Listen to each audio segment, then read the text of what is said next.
13 ఏళ్ల క్రితం ఈమె చేసిన ఒక మంచి పని ఈ రోజు ఆమెని భూమి మీదే లేకుండా చేసింది. ఈమె కథ విన్న తర్వాత ఎవరి మీదైనా జాలి పడ్డం కూడా మన ప్రాణాల మీదకి తీసుకొస్తుంది అన్న భయాన్ని కలిగేలా చేస్తుంది. ఈమె ఒడిస్సాకి చెందిన రాజలక్ష్మీకర్.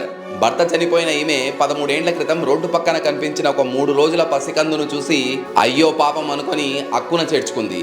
దత్తత తీసుకొని మరీ సొంత కూతురులా పెంచి పెద్ద చేసింది. ఇప్పుడు 8వ తరగతి చదువుతున్న ఆ అమ్మాయి ఈ వయస్సులో అబ్బాయిలతో మాట్లాడడం, ప్రేమ గీమ అంటూ చెడు తిరుగుళ్ళు తిరుగుతూ ఉంటే ఈ వయస్సులో ఇదంతా తప్పని రాజలక్ష్మి ఆ అమ్మాయిని వారించింది. దానికి ఆ అమ్మాయి తన 2 బాయ్ ఫ్రెండ్లతో కలిసి పర్ఫెక్ట్ గా ప్లాన్ చేసి రాజలక్ష్మిని చంపేసింది. ఆ తర్వాత రాజలక్ష్మి దగ్గర ఉన్న బంగారంతో పరారైంది. అయ్యో పాపమని జాలిపడి ఆ అమ్మాయిని చేరదీస్తే ఈ రోజు ఆ పాపే రాజలక్ష్మి పాలిట యమపాశంగా మారింది. ఇంత చిన్న వయసులో ఒక అమ్మ లాంటి మనిషిని చంపేంత క్రూరత్వం ఎలా వచ్చింది?